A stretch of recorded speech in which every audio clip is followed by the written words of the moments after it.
mencipta, mengada, mentadbir, mengurus, menjaga, memelihara dan sebagainya. Itu dia gunakan al-fatara. Yang mencipta langit dan bumi Allah, yang mengadakan langit dan bumi Allah, yang memelihara langit dan bumi Allah, yang mengatur urusan langit dan bumi Allah, yang mengurus dia ialah Allah. Mana semua itu dikatakan fatara. Dalam dia main surah-surah Fatir tu, alhamdulillahilladzi fatiris samawati wal ardh. Makna letakkan kepada aku hadapkan kepada ni sang pencipta ni. Dia yang mencipta, dia yang mentadbir, dia yang mengurus, dia yang menjaga, dia yang langit dan bumi yang aku duduk ni. Aku ni bahan di antara keduanya. Di atas kepalaku langit, yang aku pijak ni bertapak kakiku bumi. Yang bapa aku diciptakan daripada tanah, 4 jenis tanah yang dicantum, dan aku pijak di atas badan bapa aku ni. Dan esok aku akan dikembalikan balik. Minha khalaqnakum wa minha nu'idukum wa minha nukhrijukum taratan ukhra. Dari tanah itu kamu diciptakan, kepada tanah itu kamu dikembalikan, dan dari tanah itulah kamu akan dibangkitkan semula. Taratan ukhra, pada hari yang akan datang. Mana Allah yang menciptakan semua. Dalam penciptaan yang langsung tidak ada cacat celah. Yang penciptaan yang paling sempurna, Allah hadapkan.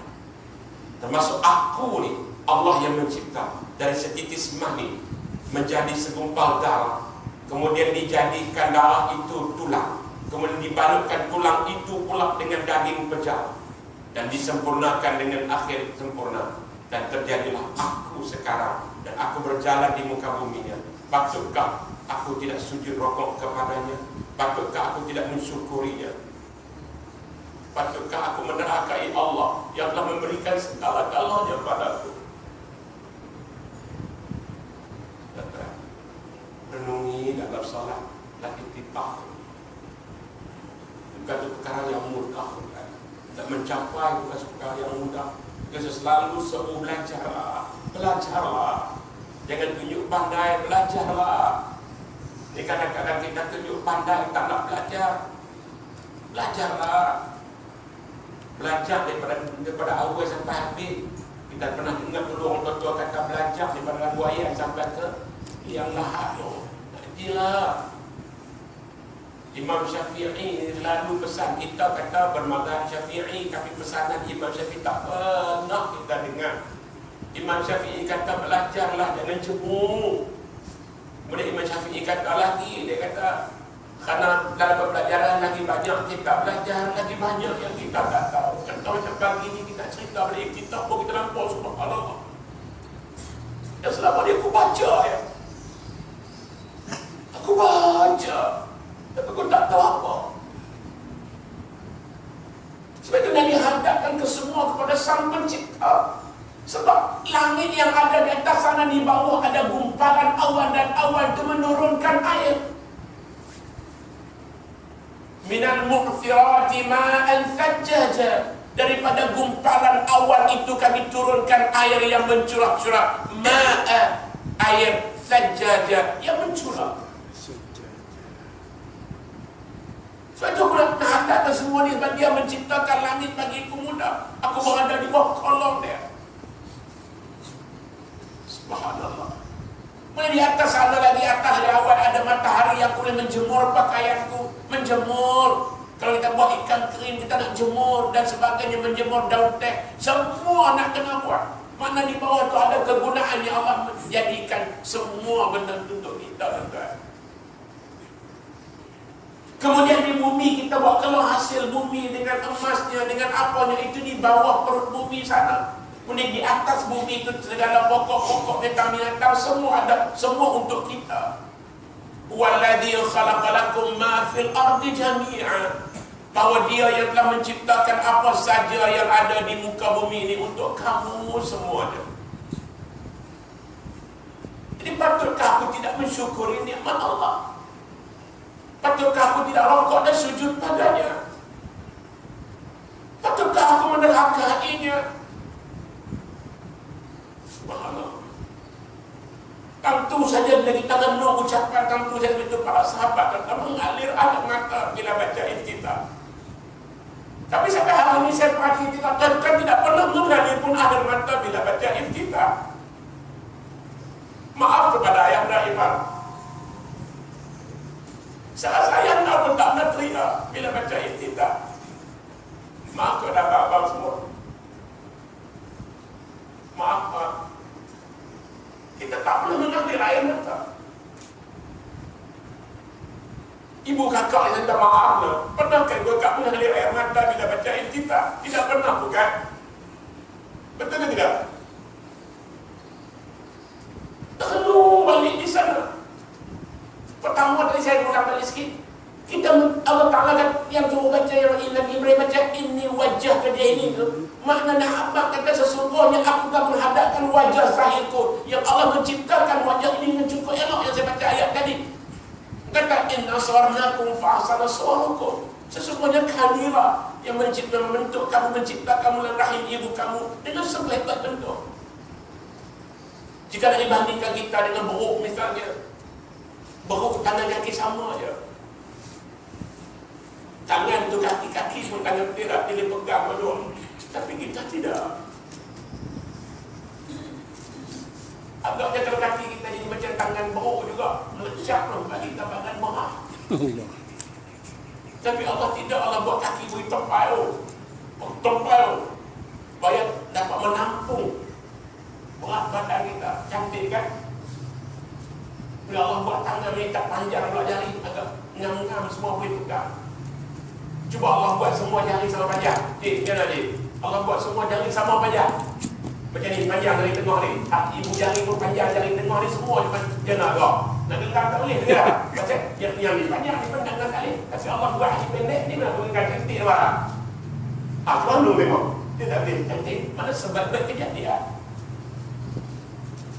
Dan Allah buat yang ni dua orang. Ibu jari dua orang. Tapi semua tiga-tiga, tapi ibu jari dua orang. Sebab bentuk kan. Tapi kita tak nak renung. Sebenarnya Tuhan kata dalam ni ayat yang macam surah Az-Zumar tu, Tuhan kata awalam yang zuru fi anfusikum, mengapa mereka tidak pernah merenung kepada kejadian diri mereka? Allah. Kenapa kamu semua tak pernah renung kejadian diri?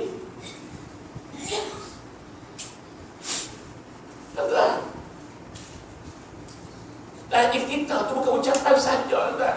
Kita perlunya datang dan belajarlah. Hadapkan ke semua sebelah Sang Pencipta. Kemudian dia mentakdir urusan tu. Ada masanya datangnya hujan, ada masanya kepanasan, ada masanya dia bagi redup. Semua tu ada sebab dia, sebab musabab dia. Allah yang mengurus, mentakdir semua benda tu. Fatiris samawati wa fataras samawati wal ardh. Kemudian bila aku hadapkan pula Hanifah, aku hadap dengan secara lurus hatiku, suci, ikhlas, tulus, murni. Hadis. Allahu Akbar. Ucapan cukup cantik Nabi Allah Ibrahim macam. Betul kita disuruh dalam Al-Quran pun disuruh kita ikut milah dia. Kalau ikut bukan milah tu perjalanan dia lah. Pada Al-Quran sebut kan apa namanya Nabi Ibrahim dia katakan dia satu uswatun hasanah, contoh yang baik juga. Maka Nabi Muhammad pun disuruh ikut itu. Ada ayat yang Tuhan perintahkan ikut cara milah dia, mencantik milah dia, perjalanan hidup dia, sebab dia Hanif. Hanif maknanya suci hati, tak ada perasaan apa-apa bila aku hadapkan wajahku, tak ada riya, tak ada ujub, tak ada sombong, tak ada semua sifat keji bila aku hadapkan pada Allah. Hanif, murni, tulus, ikhlas, bersih. Hanif, muslimah. Dan keadaan aku jadi orang Islam ataupun orang yang menyerah diri kepada Allah. Wa ma ana minal musyrikin. Kita buat satu penafian, kita kata aku bukan orang musyrik. Aku bukan macam orang kafir.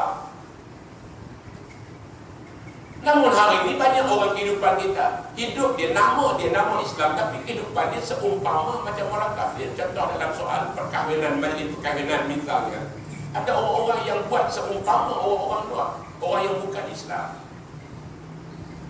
Seperti misalnya anak-anak perempuan yang nak kahwin, dia bertatu di tangan ni. Tatu itu tak pernah diajar di Islam. Sedangkan bila semayang kita kata wama ana minal musyrikin, aku bukan orang musyrik. Yang bertatu itu kenapa? Sudah ada setengah-setengah orang yang kaya yang pernah cerita dulu bilang, tapi sebiji perkahwinan itu macam orang-orang Kristian. Buat dengan pintu gelombang, buat ada budak, 5 orang budak pakai ini baju putih, stukin putih, baju putih, gaun tu, juga putih, lepas tu bunga sini, lepas tu bawa araga, lepas tu ada belakang pegang, kain belakang. Ini berlaku di Pulau Pinang, di Dewan Orang Ramai, dekat masjid, depan masjid Kampung Awang. Saya tengok tu saya makan, saya balik. Mulai ingat nak balik, tapi dia ingat dah orang jemput ustaz. Takutnya orang kata aku sombong pula. Tapi lepas saya makan, terus saya berjumpa dengan tuan rumah tu. Terus saya balik. Saya tengok benar-benar tu, kenapa menyerupai seperti orang-orang Kristian. Setakat akad nikah macam orang Islam, tapi begitu cara buat dia macam Kristian, tak payah.